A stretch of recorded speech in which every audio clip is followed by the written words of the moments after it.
seperti biasanya nih Bu, alhamdulillah baik.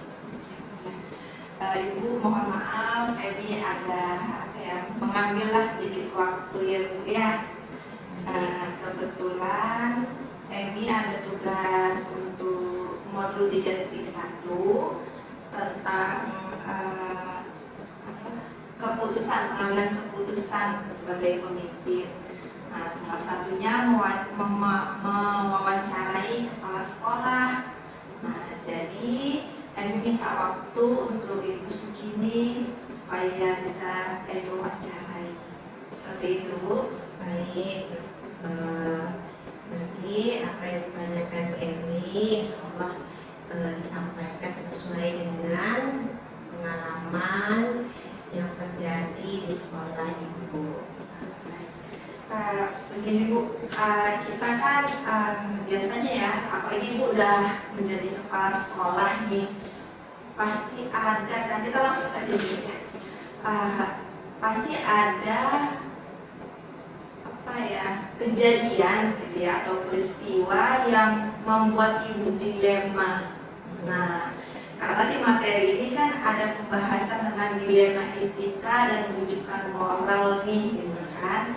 Nah, jadi yang mau saya tanyakan ini adalah Ibu pernah tidak mengalami kejadian di mana Ibu merasa dilema akan suatu masalah seperti itu? Baik Bu, terima kasih Bu Emi untuk pertanyaan yang pertama. Di sekolah ini memang namanya sekolah ini adalah masalah ya Bu ya. Iya. Banyak ya. Jadi juga penyakit Bu. Itu kan. Jadi sebagai kepala sekolah ini merupakan bagian untuk menyelesaikan masalah tadi. Ya, melalui memantau, ya kan, melihat, mendengar informasi dari rekan-rekan, maka permasalahan yang muncul itu kalau untuk dilema etika ini itu misalkan pada ini Bu, kasus ada salah seorang guru ini sulit sekali untuk hadir ke sekolah, kan? Setiap hari Senin untuk upacara, upacara bendera, sulit sekali untuk mengikuti upacara. Nah, kemudian ini di sisi lain dia harus menjaga istrinya yang sedang sakit. Jadi istrinya ini harus dipersiapkan beliau dan khusus hari Senin pula gitu. Hari Senin untuk mengantarkan istrinya ke bidan. Nah, itu jadi rutin setiap Senin dan berlangsung katanya sudah 2 tahun terakhir ini. Jadi itu ada dilema etika lah maksudnya, masuk ke dalam dilema etika di mana permasalahan dari sekolah mewajibkan guru harus hadir di sekolah ya untuk ikuti upacara. Nah, sisi lain beliau harus menjaga istrinya dan mempersiapkan perlengkapan istrinya untuk berobat tadi seperti itu. Nah, jadi dilema etika yang dihadapi. Gitu ya. Jadi berarti dari dilemanya ini dari guru Bu ya. Dimana guru sebenarnya kan harus disiplin ya, upacara. Cuman di sisi lain guru tersebut juga harus merawat istrinya. Baik. Jadi untuk kasus yang sudah Ibu alami ini, nah bagaimana Ibu dapat mengidentifikasi kasus-kasus yang merupakan dilema etika atau rujukan moral? Nah, jadi dari kasus yang Ibu hadapi tadi, menurut Ibu itu adalah dilema etika. Kenapa? Karena di sekolah itu sebagai ASN P3K harus hadir mengikuti upacara dan terkait dengan sasaran kinerja pegawainya. Nah, sisi lain itu benar juga, dia harus menjaga istrinya, mempersiapkan istrinya untuk persiapan ke bidan tadi. Ya. Lalu selama ini bagaimana Ibu menjalankan pengambilan keputusan di sekolah, terutama untuk kasus-kasus di mana ada dua kepentingan yang sama-sama benar atau sama-sama mengandung nilai kebijakan? Ya. Nah, jadi dari kasus Ibu tadi itu adalah sama-sama benar ya Bu ya? Iya. Nah, sama-sama benar karena dua-duanya itu adalah suatu hal yang harus dilaksanakan oleh ASN tersebut. Nah, jadi cara mengambil keputusannya yaitu pertama itu musyawarah. Nah, musyawarah sama ASN tersebut. Jadi kami Ibu membuat kesepakatan kepada ASN tersebut. Yang pertama musyawarah, kedua kesepakatan, kemudian kedinasan itu diutamakan, sedangkan keluarga tetap diperhatikan. Nah, seperti itu. Nah, jadi skala prioritasnya yang mana seperti itu. Nah, kemudian Bu, pertanyaan selanjutnya nih, langkah-langkah atau prosedur seperti apa yang biasa Ibu gunakan, yang lakukanlah selama ini? Jadi prosedurnya yang dilakukan pertama bersama Wakakur. Nah, Wakakur ya diskusi dengan Wakakur bagaimana untuk ASN kita ini, Bapak ini agar tetap dia disiplin, tetap hadir ke sekolah. Kemudian yang kedua, langkah kedua itu tadi kami memanggil guru yang bersangkutan secara langsung untuk mendiskusikan apa yang harus dilakukan nantinya oleh bapak tersebut. Yang ketiga, kemudian membuat kesepakatan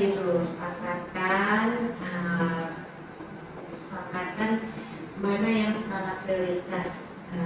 Tentu kedinasan diutamakan dan mengatur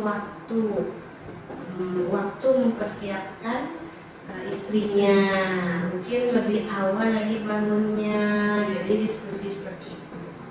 Jadi langkah-langkahnya ada 3 langkah lah ya. Dan dengan Wakakur, dengan bersangkutan dan mengatur waktu untuk guru bersangkutan. Ya.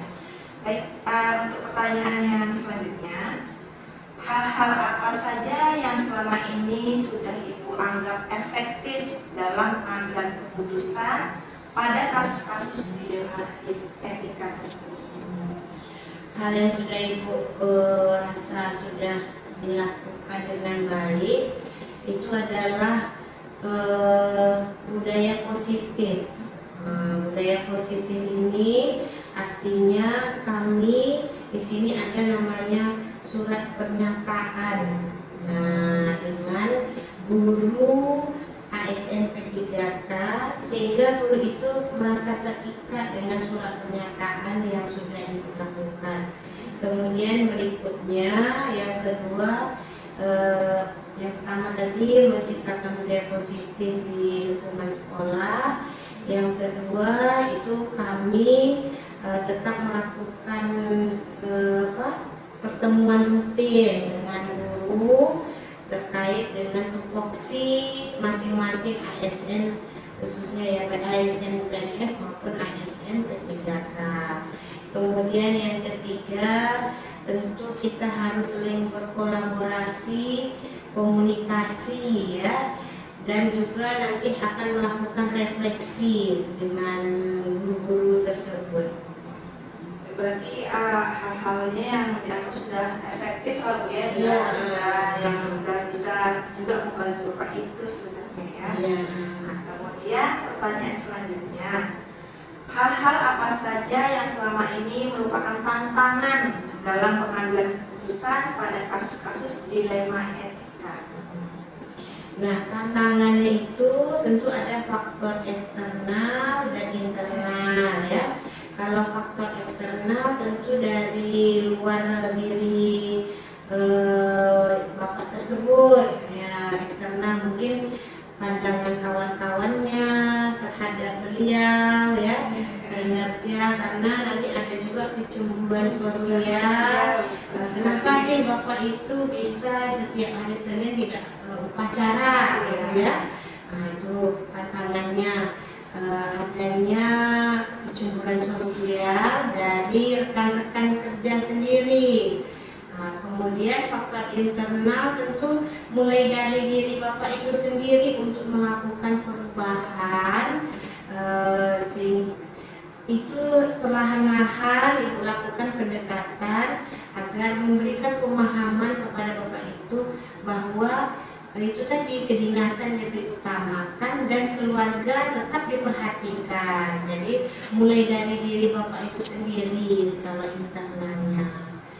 Kesadaran, menumbuhkan kesadaran bahwa kita menjalankan tupoksi kita di sekolah ini. Jadi tantangannya dua itu tadi Bu ya, Ya. faktor internal dan eksternalnya ya. Baik. Nah, selanjutnya, apakah Ibu memiliki sebuah tatkala atau jadwal tertentu dalam sebuah penyelesaian kasus dilema etika? Apakah Ibu langsung menyelesaikan di tempat atau memiliki sebuah jadwal untuk menyelesaikannya? Bentuk atau prosedur seperti apa yang Ibu jalankan? Jadi kalau untuk jadwal itu tidak ada, tapi ketika kita memperhatikan, melihat, gitu kan, kemudian mendapatkan informasi, jadi kita langsung action gitu. Jadi secara langsung memanggil beliau, kemudian musyawarah dengan Wakakur, melihat kondisinya seperti ini ya kan. Kemudian kami juga ada catatan. Nah, jadi catatan kehadiran di hari-hari program sekolah, misalnya Senin, Rabu literasi, Kamis aksi bergizi, Jumat rohis. Jadi Ibu punya catatan kehadiran guru. Nah, itu jadi pertama tentu Ibu melihat catatan kehadiran, yang kedua berkoordinasi dengan Wakakur, yang ketiga memanggil guru yang bersangkutan atau bapak yang bermasalah tadi ya kan. Yang keempat tentu membuat nantinya kesepakatan bersama. Baik, berarti jadwalnya tidak ada, cuma prosedurnya ada gitu kan, dari Wakakur, kemudian ke yang bersangkutan, kolaborasi gitu kan, ada semua tetap bisa menyelesaikan atau menyelesaikan masalahnya seperti itu ya. Nah, selanjutnya, adakah seseorang atau faktor-faktor apa yang selama ini mempermudah atau membantu Ibu dalam pengambilan keputusan dalam kasus-kasus dilema ini? Nah, jadi di sekolah ini seperti Ibu katakan tadi, jadi Ibu adalah salah satu bagiannya. Jadi tentu ada perpanjang tangan ya, dibantu oleh, kalau di sekolah karena modalnya masih 8, jadi ada 3 wakil, yaitu jadi yang membantu Ibu dalam mengambil keputusan, pertama wakil kurikulum, yang kedua wakil kesiswaan, yang ketiga wakil humas. Nah, seperti itu. Kemudian nanti juga masing-masing tenaga administrasi sekolah membantu juga untuk mengecek kehadiran. Jadi pendelegasian tugaslah kepada masing-masing warga sekolah itu, baik itu tenaga guru maupun tenaga administrasi sekolahnya. Jadi memang kita harus perlu semua itu ya, Ya, untuk pengambilan keputusan nanti ya. Bagian terakhir nih Bu, Ya. dari semua hal yang telah Ibu sampaikan, pembelajaran apa yang dapat Ibu petik dari pengalaman Ibu dalam mengambil keputusan dalam dilema etika tersebut? Baik Bu Emi, terima kasih. Nah, seperti yang Ibu sampaikan tadi awal, bahwa sekolah ini ada masalah, ada penyakit, tentu kita cari obatnya yang cocok sama ya permasalahan atau yang muncul dari guru atau bapak guru yang tadi. Pembelajarannya pertama itu kita terutama meningkatkan komunikasi. Nah, meningkatkan komunikasi sesama warga sekolah, ya kan?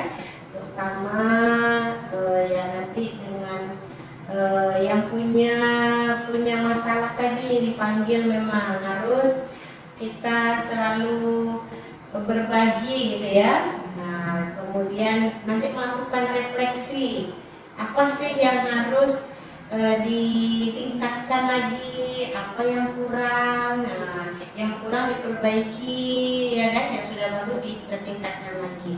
Kemudian yang kedua, yang pertama dari komunikasi, yang kedua ya saling meningkatkan kompetensi masing-masing guru terhadap kemampuan dia masing-masing.